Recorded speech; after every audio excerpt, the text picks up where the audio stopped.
Mum, Tifa, my town. Give it back. I had so much respect for you. I admired you.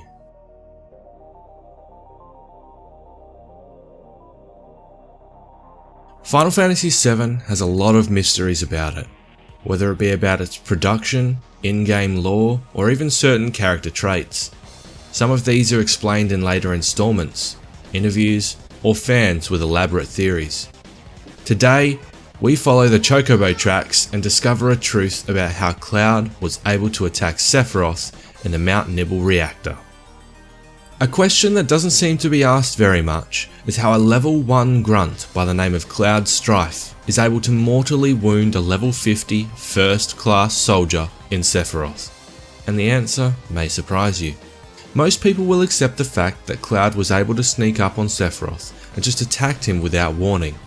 And this is true. In fact, it plays brilliantly into the game mechanics already set up for this to happen. So let's backtrack a little bit and try to make some sense as to how this actually happened. You may recall that we find out Cloud was indeed in Nibelheim at the time of Sephiroth's mental collapse, as the only surviving grunt from when the bridge collapsed. He is there while Sephiroth explains how materia is naturally formed and how it helps increase the strength and abilities of those who use it, much like they do in Soldier. It's here that things are quite important.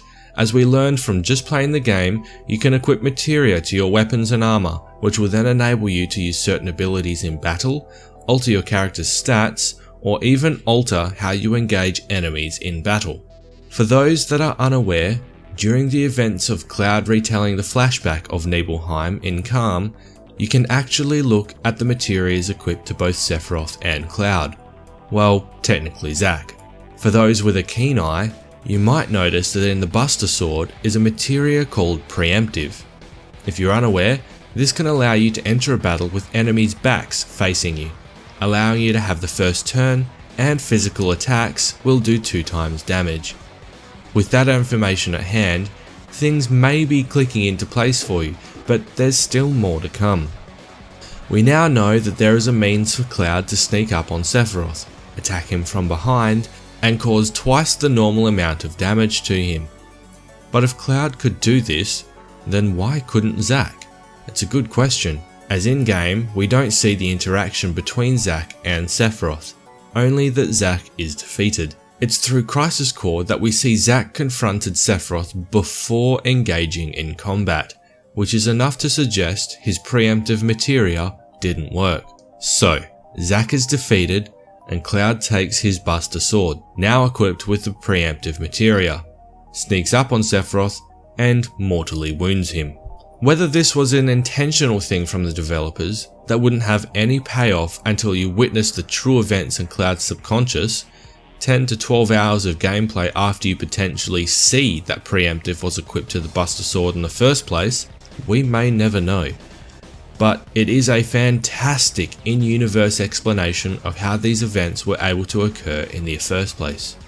It should be noted that this theory surfaced on Reddit a few days ago by the user Sean BC, and a link to the original thread can be found in the description below.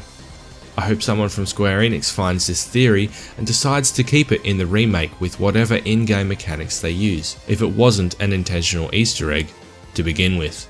If you enjoyed this video, please do leave a big thumbs up. Make sure to subscribe and ring that bell to receive notifications when new content comes out. Thank you for watching, and I will see you next time. Bye!